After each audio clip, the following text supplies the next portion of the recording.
Welcome to a BCI, another edition of a BCI webinar.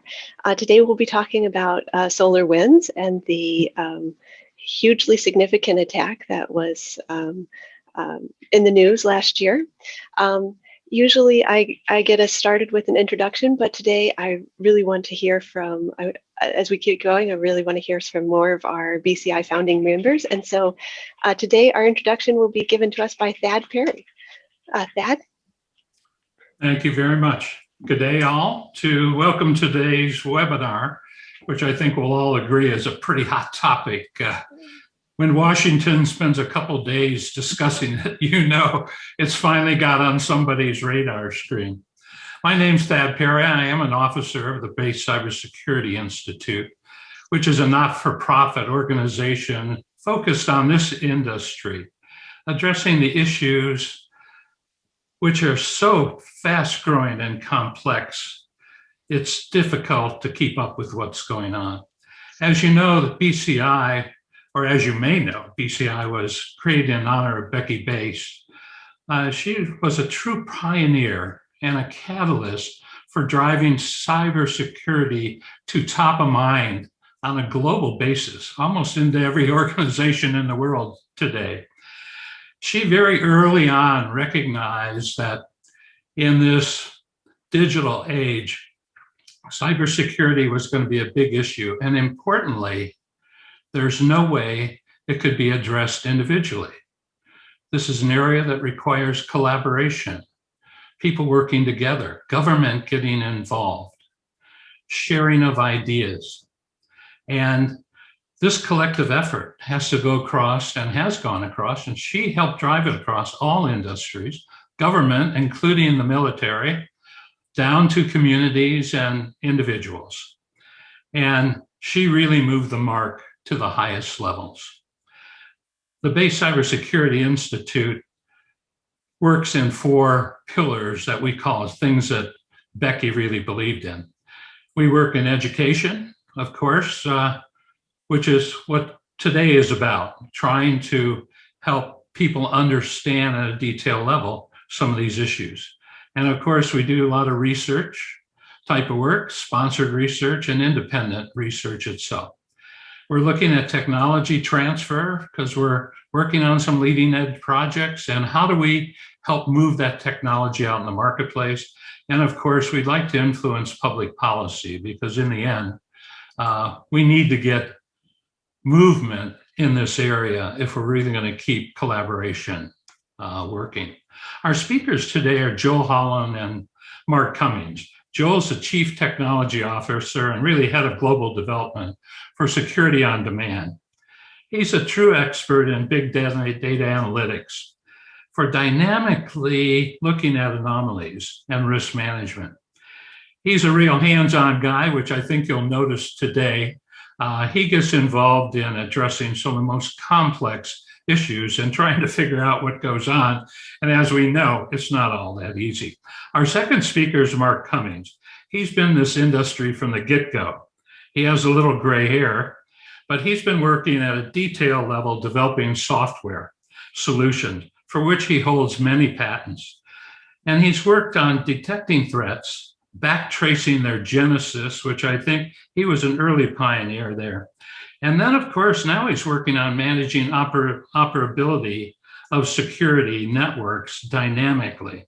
And I think this whole area of dynamic management of this data and of operability is the new frontier. Joel, I think we're turning over to you at this point in time.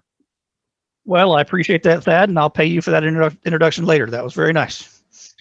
All right, let me swap over to my slides here, and I will start sharing my screen.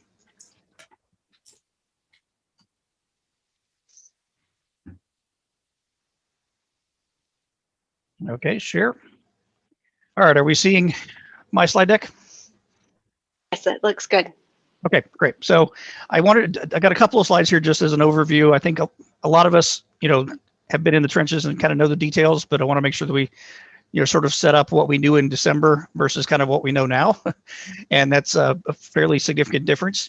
This was sort of part of our public deck that we used at the time. And, on the 13th, obviously, we found out that the SolarWinds Orion product was involved in a number of fairly prolific hacks all over, government industries all the way down to, mom and pop shops to a certain extent. It was a fairly significant spread of this. And the question really comes down to, how did it get to so many places?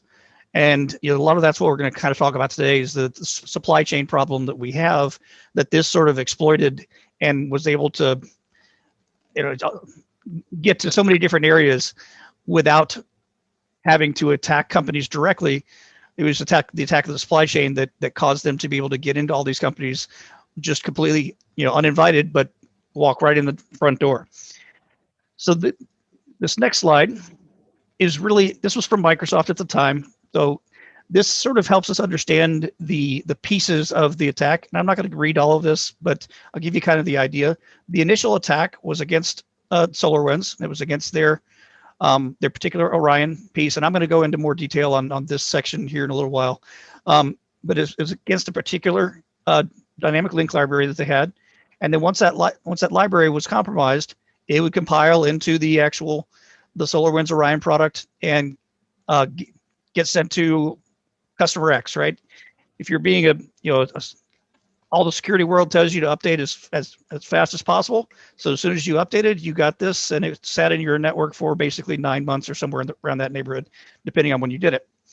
We'll actually take a good bit of look at this backdoor activity. We're actually going to go into the decompiled code and look at sort of why it was able to stick around for so long before anybody even noticed it.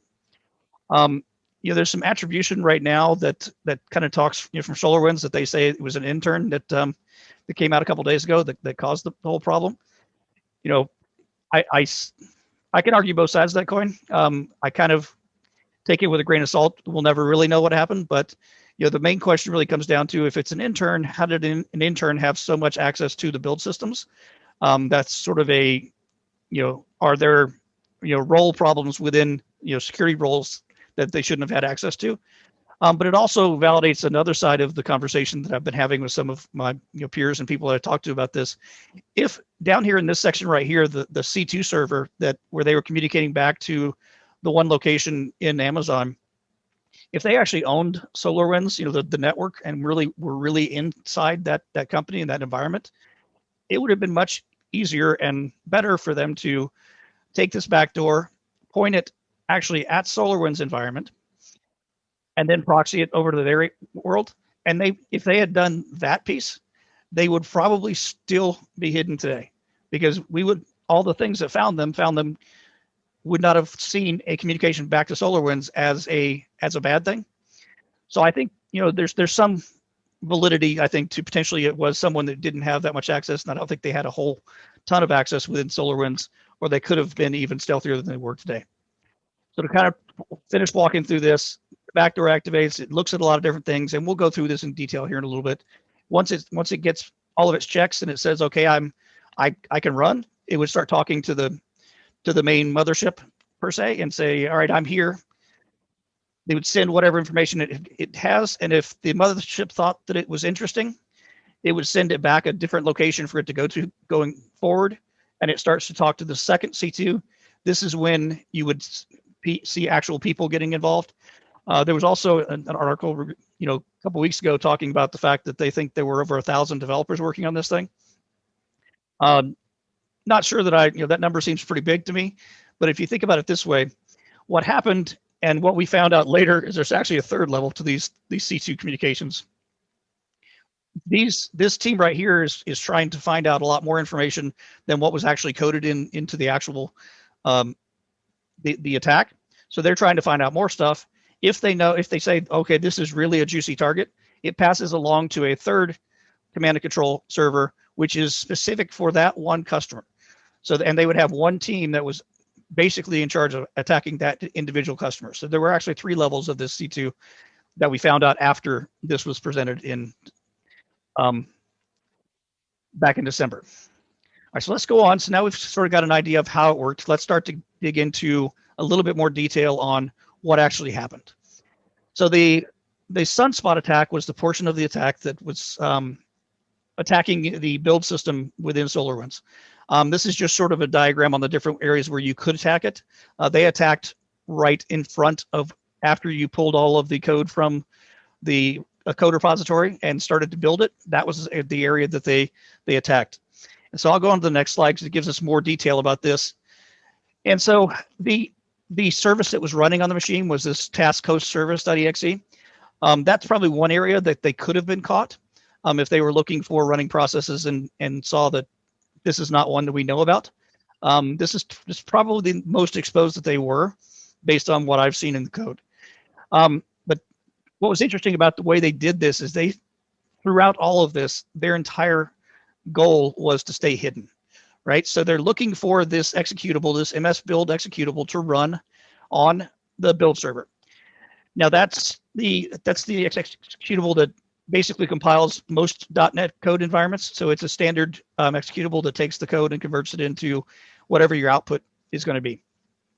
That then it would look and say, okay, I've got an MS build running.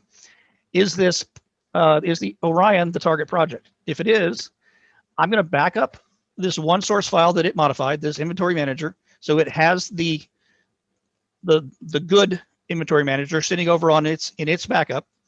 It inserts its code onto the one that's there, and then it waits for the build to complete. So if the build actually completes with no errors and it finishes, then it's done its job.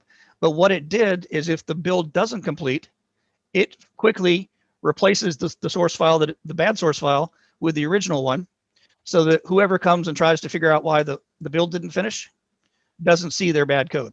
So they even tried to make sure that everything had to get all the way through before they said, okay, we're good to go.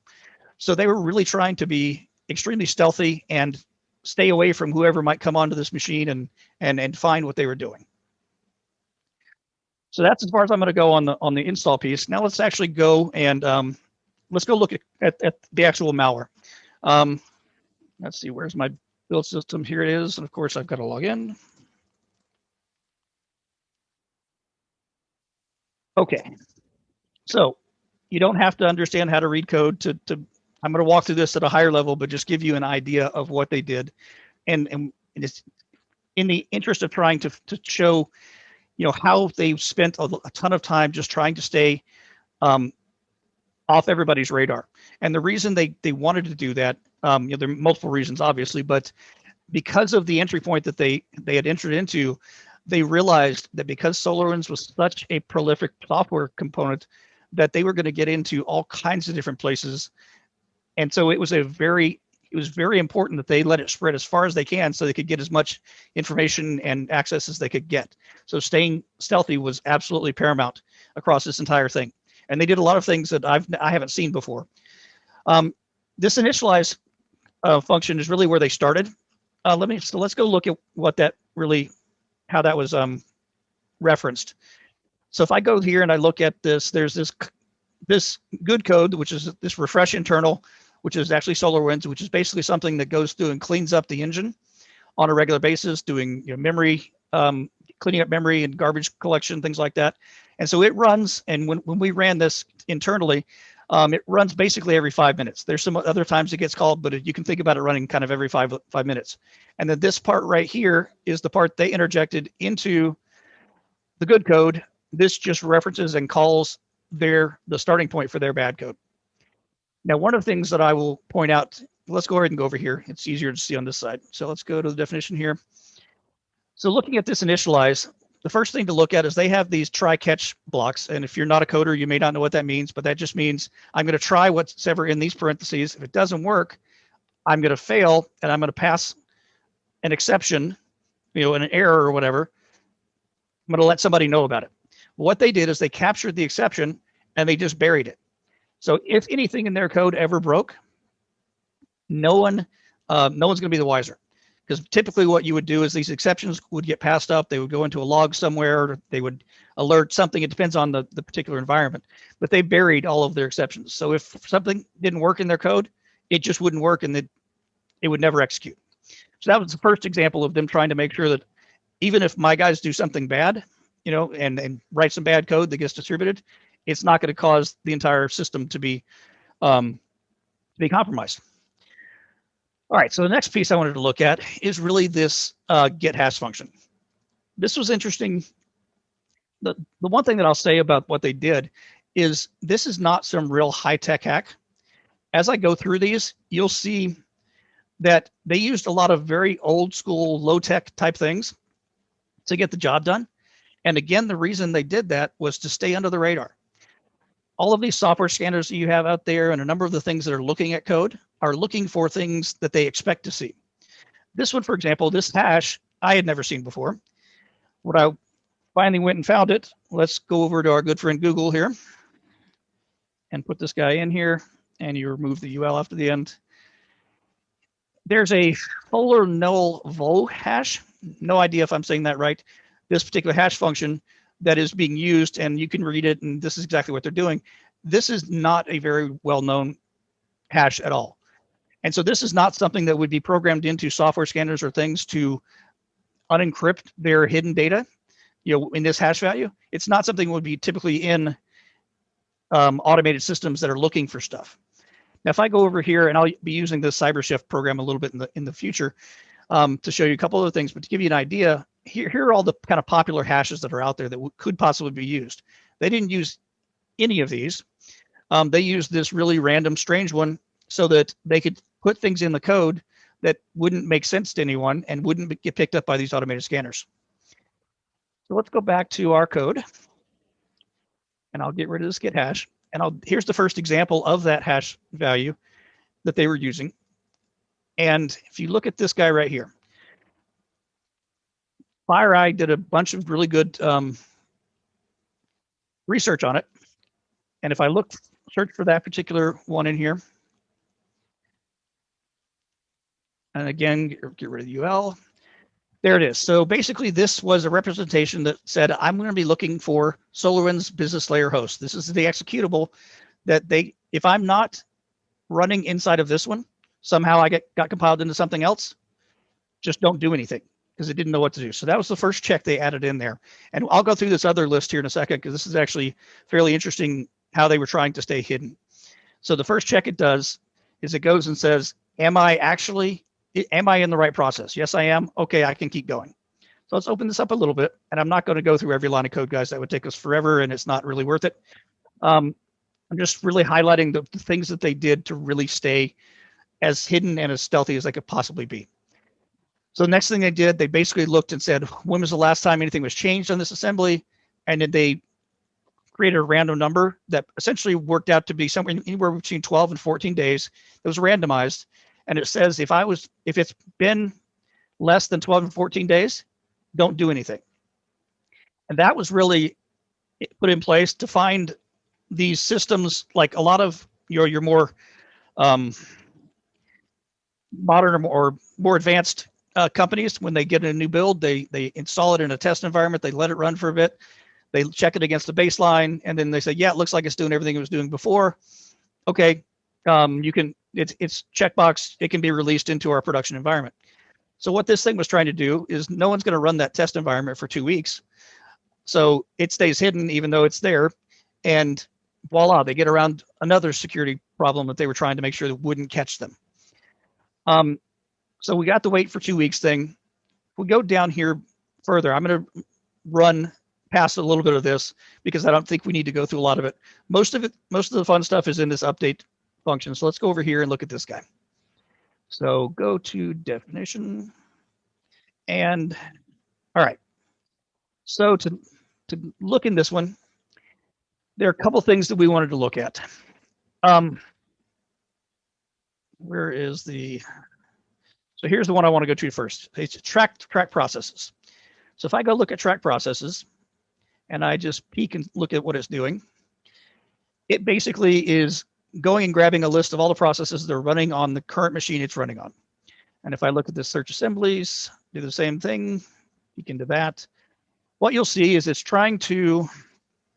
iterates over every one of the processes and checks against this assembly timestamps list. Are you on this list? So let's take a look at that.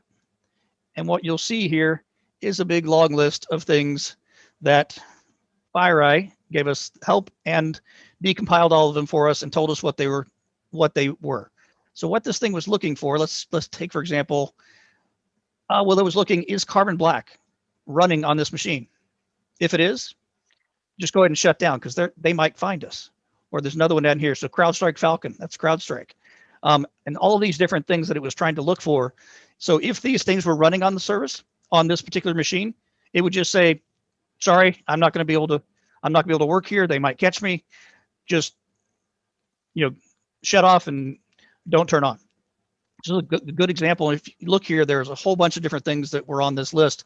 There are a couple, almost 250 different things that they knew might catch them, that they said, okay, if this is here, don't run, don't execute. So this is another idea of how they tried to stay completely stealthy.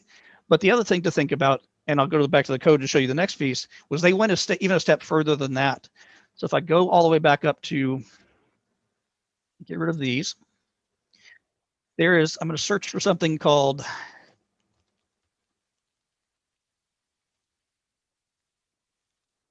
if I'm running something like a CrowdStrike or one of those systems, essentially when you install it on a platform, in this case a Windows platform, it typically runs as a service. And that service starts up all those processes that we saw that this particular malware was looking for. Well, if I'm a bad guy, why don't I just kill the service? Well, that's actually what a lot of things do, and they kill the service, and that fires off an alert that is typically an easy alert for a SIM or things like that to find. Somebody turned off my antivirus engine, or somebody turned off whatever else, and so they knew that if they did that, they would cause potentially cause somebody to just come start looking at them, right? So what they did was something completely different. They took and they did this because they were installed as the Orion platform. They had elevated privileges on that particular machine. So they went and they built a registry key for that particular service that set it to manual mode. What that did is they were so patient that they didn't try and do it then, but the next time this machine restarted, and we know that these build servers, it may be months before they restart, depending on if they're patching or things like that. But whenever it restarts, that security service is going to just not start up.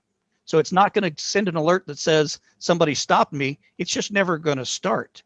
And so that then, if in that case, let's say it's 2 months down the road, every 5 minutes they're checking, they're looking for CrowdStrike or Carbon Black or whoever on the system. And I'm using these as examples. I don't know exactly how Carbon Black is installed, but this is more as an example. The service would not be running, so now it goes and continues to go down the further steps of how it was doing its trying to stay stealthy.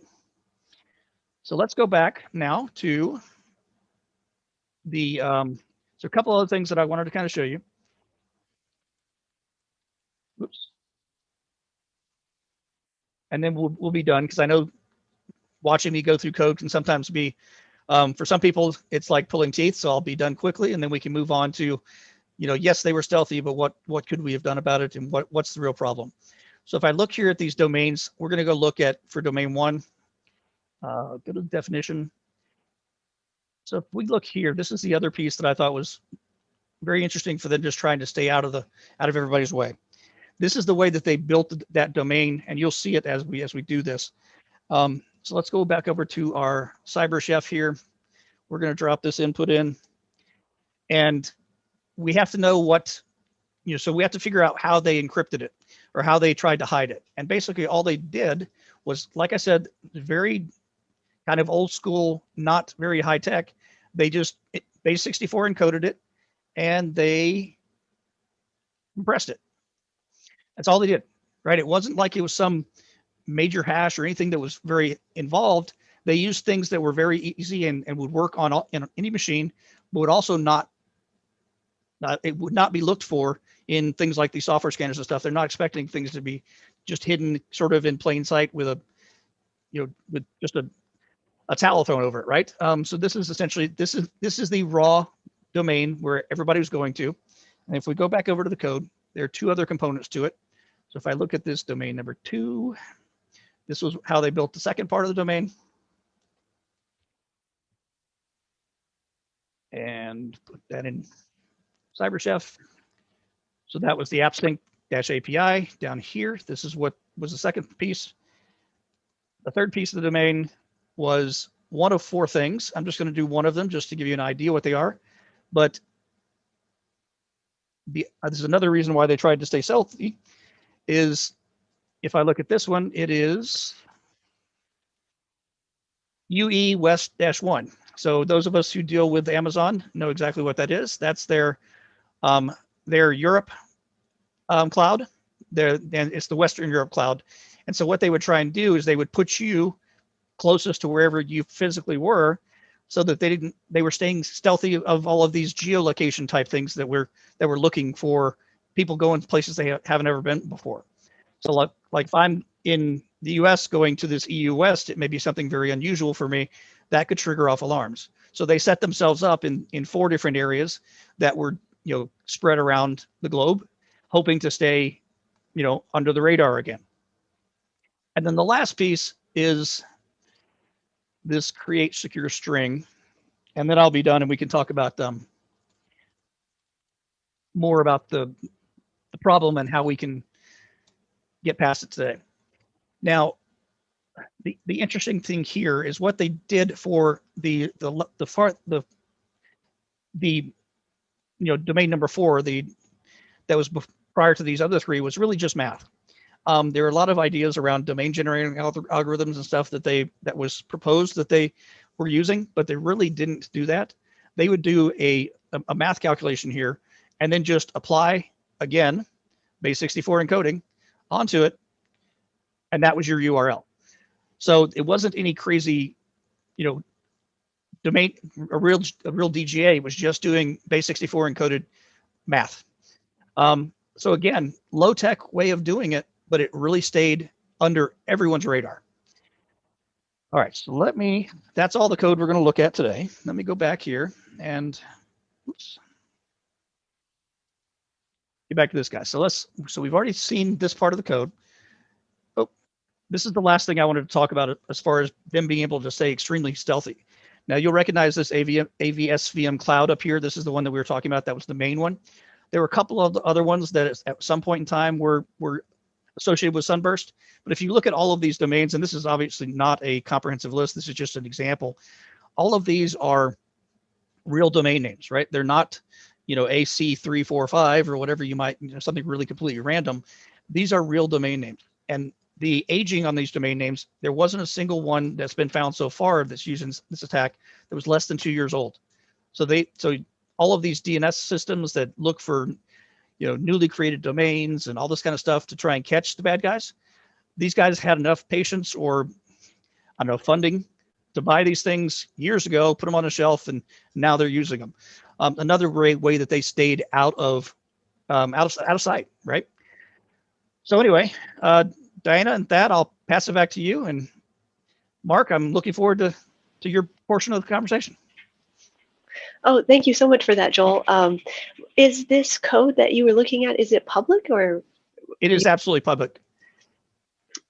The amount of skill that they put into trying to remain stealthy and prevent things like scanners and the IDSs from detecting them is impressive. Yeah, it was really the most I've ever seen somebody really trying to stay this stealthy, and it was more important for them for the length of time that they were able to have this thing going than it was about, getting to what they needed right away. Yeah, that's very impressive. Thank you so much for walking us through that. And before I hand it over to Mark, I wanted to give a little bit of background about supply chain complexity. Joel gave us a really good walkthrough of what can happen when your supply chain gets compromised or attacked. And can you see my screen? Yes. Oh, yes. No. Okay, let me try that again. There we go. Now we can see it. Okay. Before I hand it over to Mark, and he's going to talk about a solution for helping to solve these types of problems. So why is this problem complicated? Let's say we want to build something new. I would like to build something new. In this case, I'd like to build a robot. I don't want to start from scratch. It used to be, in the 50s when computers were new, you would write every single line of code that you were putting out to the world. But that is no longer the case. Now we rely on a huge number of libraries and APIs that are built into the operating system. If you look at Linux, a common variant of Linux, Ubuntu, it has over 60,000 packages which can be installed. And they do really helpful things, like they help you to access files that exist on the computer, or they help you to access the camera system. If you're writing a robot, you really need to see what's going on around in the world. And so developers rely on these huge systems of libraries and packages that already exist. And then you combine that with external components like websites that provide cloud services or internet routing so that you can talk to peers. And what becomes a fairly simple project is actually looking very, very complicated. And so what types of risks are we expecting in our supply chain? We talk about vulnerabilities being inserted in development. But Joel gave us a really good example of the purposeful vulnerabilities, the types of things that attackers will put in to create a backdoor, to create a vulnerability in the system. But there are other kinds of vulnerabilities that get inserted. The accidental ones where developers don't have security training, and so they take user input that comes directly as it is and they run it on the computer. And so then it allows a path where users can run anything they want on a computer. And there's also the shortcut or time-saving ones that you see a lot, where the developer said, well, I don't want to program or I don't want to create a new authentication system, so I will just code my password directly into my program. And you get these sort of risks that are created because either they don't know, or they're accidents, or they may be purposeful. And then those types of vulnerabilities can be inserted anywhere along a specific supply chain. My little robot in this example uses a couple of different libraries, and then you have those libraries, each has those own risks. But as I mentioned, it doesn't quite look like that. It's large and complicated. I saw some statistics that the average project has over 100 different components, and that doesn't probably even count the components that those components rely upon. And then, as was the case in SolarWinds, my little robot wasn't the end. The SolarWinds code was used to manage and run much more complex sets of systems. And so if you look at this tree, it can be thousands of links. And how, as computer experts, do we process and understand the risks that are involved in any single piece of code?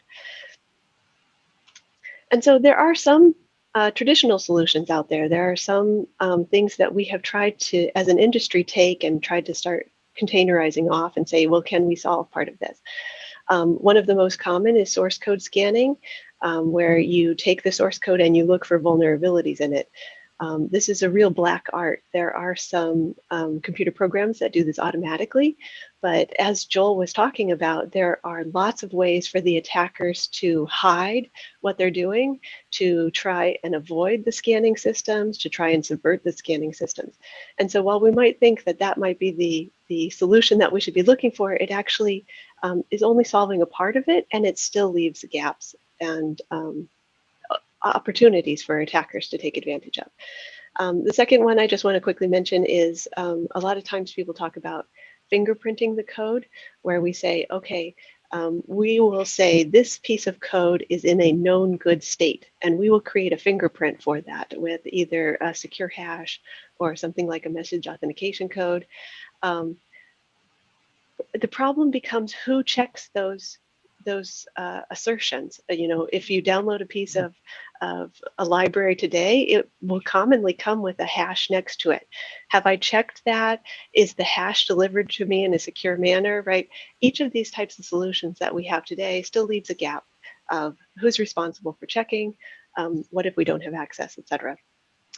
There were some questions in the last webinar about the benefits of open source packages versus vendor provided packages. And so I just want to quickly talk about the complexity of that system, because it's not an easy answer that you should definitely trust open source or you should definitely trust vendor provided package. The SolarWinds test case really gave us some hesitation about, where do we get trusted packages from? Where can we rely on that? And the dream of open source is that you can have a lot more people look at the code. You can say, oh, we'll have the entire industry look at this piece of code and see if it is secure. But in reality, we don't have the manpower to go and look at all of those pieces of code. We don't have the people that are responsible and can be full-time dedicated to looking at code, or to be able to look at the millions and millions of lines of code that might be included in my robot. And so generally the libraries that you take, you're relying on the developers and the chain that you got that from. And so if it's a very big organization, they may have a large security testing team that is looking at the code and evaluating it. And if it's a very small open source team, they may have no one that have any security. And so weighing the trust that you want to give in each of these libraries is more complex than a single answer can provide. And so with that, I want to turn it over to Mark, who has been working in this area and thinking about these types of security problems. Well, thank you, Diana. I'm kind of the cleanup hitter here. Thad and Joel and Diana, you did a great job in setting this up and explaining what happened and what some of the problems are that we face. I don't have PowerPoint slides today. I thought maybe it would be better just to talk, and I'll try to paint some pictures with words, which means you have to use your imagination. So we have actually experience with this problem before in a different domain, in the transport of physical devices. And we developed a set of solutions. So it used to be, if you were shipping material that was sensitive to temperature changes, you signed a service level agreement with a shipper and you gave them your container. And when it got to the other end, the shipper said, well, no, temperature never went above 20 degrees centigrade. Everything's fine. And if you opened up the container and things were spoiled, you said, well, wait a minute, stuff is spoiled. The shipper said, well, that's not my fault. I kept everything at 20 degrees. And so there was no recourse. And there were all kinds of problems in the supply chain. Well, what happened over time was we started putting sensors in the containers. So now you get your container, you open the container, you look at the record from your sensor and you say, well, wait a minute, here in this 8 hours on this day when you had responsibility, the temperature was 35 degrees centigrade. And all of a sudden the shipper is now responsible. So then if we think about the container, you can think about what Diana called message authentication codes, MAC codes, as a container for software. The problem, and I'll let Diana say this, what do people do with MAC codes and hashes and other ways to protect code in transit? They don't do anything. They generally ignore it. It isn't part of the process. Right.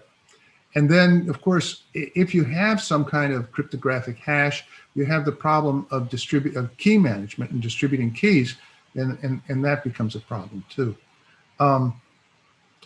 So the answer, it seems to me, is that we have to instrument the code as it moves, just the way we instrumented the container.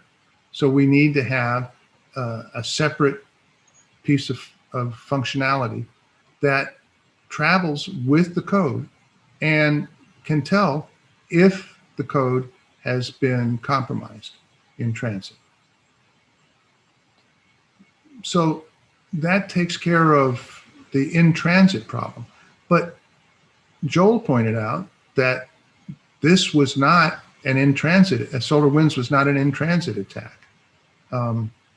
So we have examples of in-transit attacks. One of the most famous ones, the most classic ones, was semiconductors are typically made by a fab and then they're sent to a separate company to do packaging.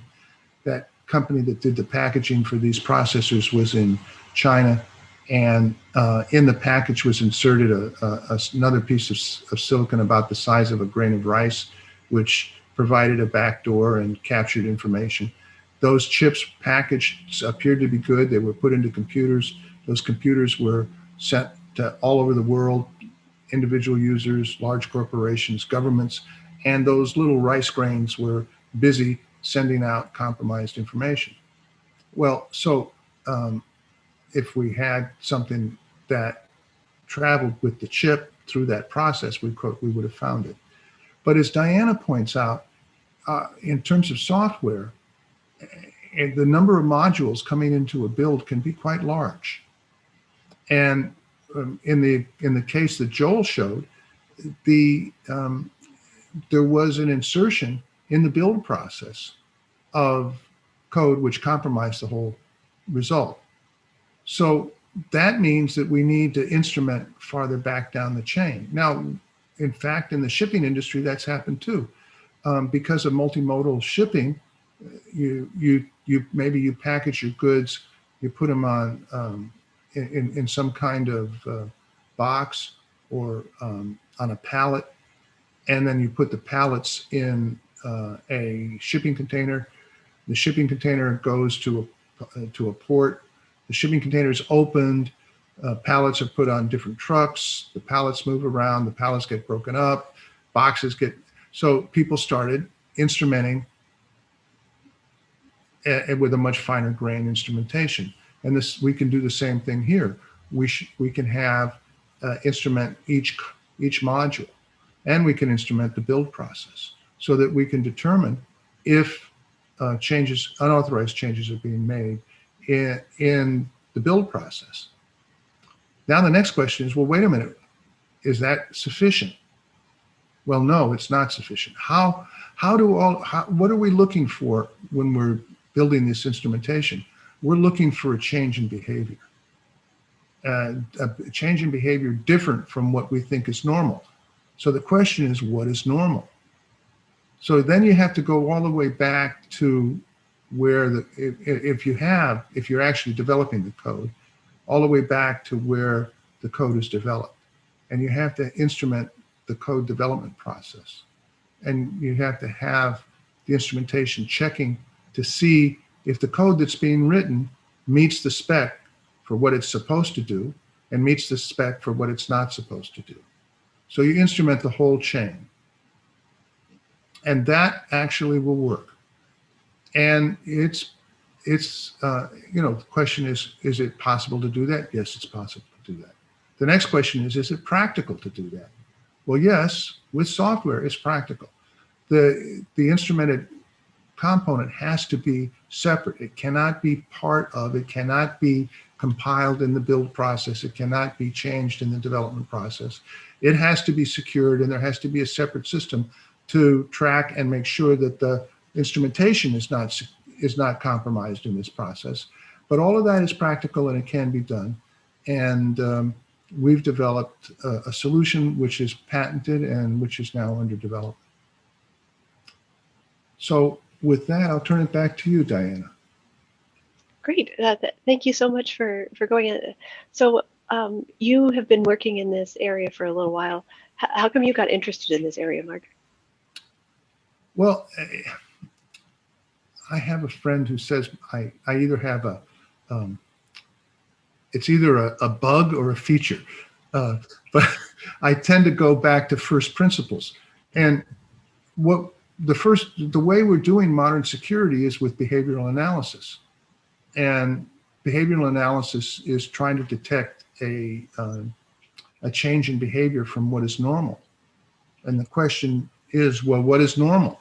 And when you start thinking about that in a logical, complete way, you can't start, well, I got this code from a vendor, and when I installed it, how it ran when I installed it is normal.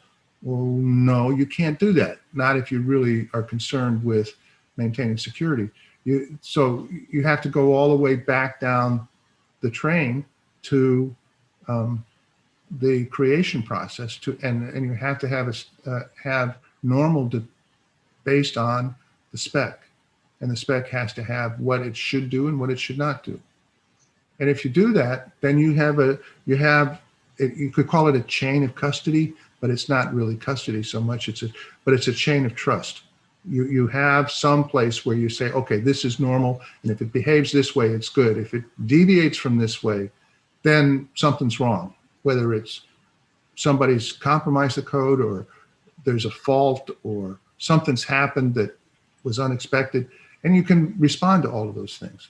But you have to have a place to start. You know, it's like the guy who said, I can move the planet if you give me a place to put the fulcrum. Yep. Yep. So it looks like we have some time for questions. There is one, I think, for Joel, which is what kind of planning would this kind of stealthiness require? You know, how much, do you have an idea of the sense of time or? Yeah, I think the thing that was interesting for me was it's a lot. I mean, I don't have Uh-oh, your audio switched out. Joel, your audio. No. Yes. Oh, that's quiet, but it's better. Oh, okay. I don't know. Oh, that's better. Okay, so I'll start again. So I don't necessarily have a definitive. It would be 3 weeks, but at the end of the day, it's really the process of thinking about all of the ways they could get caught, and finding ways to work around it. Was the thing that was so impressive. You know, the things they did weren't really that hard. It's really the understanding of what could potentially catch you that was most interesting. The implementation of what they did, none of it was really, rocket science as far as the coding is concerned, but the reason they did it was what was interesting, and where the planning really came into play is, how do I build something that can absolutely stay under the radar in every tool that I know about? And so it took a lot of time, obviously.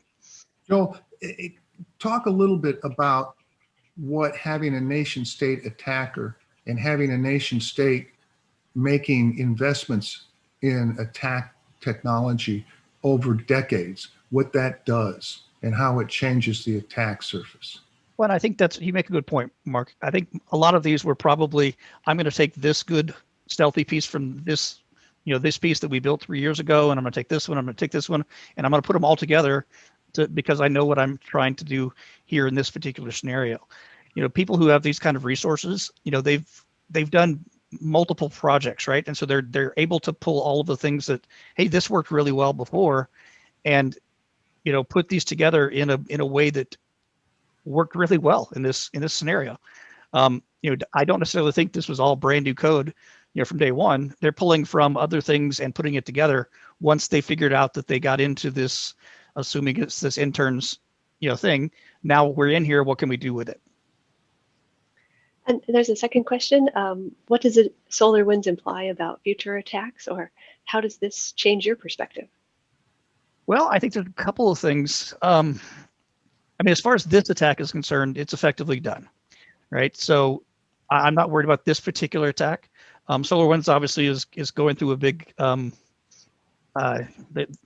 they've hired a bunch of people and they're going through a bunch of different stuff, and they're trying to keep having their stock price fall through the floor. It'll be interesting to see what Q1 looks like for them. I don't think it's really going to have a huge impact on them. I think people are going to think of moving to different places. From a standpoint of future attacks from SolarWinds, I'd be less concerned about that one. But I think as far as this attacker group, I think this find is probably only scratching the surface of what they've got out there. If you look at some of the things that came out along with SolarWinds, the Mimecast attacks that were executed against all of the cybersecurity companies, that was basically getting in between all of the Office 365 stuff. That's from the same. It was packaged as part of this as well, so it's definitely part of the same group. So I think there are absolutely a lot of future attacks that are still either already ongoing or in the process by this group. But this one particular attack, this vector is gone at this point. So can I talk about this for a minute, Diana? Sure. So there's a lot of stuff probably from this group. There's probably other stuff from other nation state attackers. But there's also going to be the Me Too, the copycat. Mm-hmm. There's going to be a lot of people, individuals and organized crime organizations that are going to say, oh, that was a great idea. There's this bank or there's this whatever, where I can make some money and or maybe I can use that in my ransomware. There was a, so, it all feeds on itself. Yep. So one other comment, just to feed on top of that one, Mark. So for those of you that saw it, I actually posted the link to the code in chat. So no one has to reinvent this wheel anymore, to Mark's point. This code is out there. Anybody who's writing malware can take this and they can be just as stealthy as SolarWinds without having to do much of anything. And like you said, it sort of feeds on itself. It's low tech, but it's effective. So what are the things that Becky did, and which is kind of a foundation for what we've been doing? Becky was the first person that I saw who said, and she did this many years ago, she said, if we just keep doing what we have been doing in cybersecurity, and we just do more of what we have been doing, things are not going to get better, they're going to get worse. And that means that we have to find some new ways of securing things. And Diana, you asked me why I started thinking about the supply chain and why I did it some years ago, long before all of these supply chain attacks came up. It's because of, that seed that Becky planted in my mind. We have to find new ways. Well, I want to thank you all for participating. It was wonderful. Thad, that was a wonderful introduction. You may have a new job in front of you. And before we go, I just want to encourage everybody to come to the next webinar. It'll be on autism and cybersecurity in 2 weeks. And we also have I run open office hours every other Wednesday that you're welcome to join as well.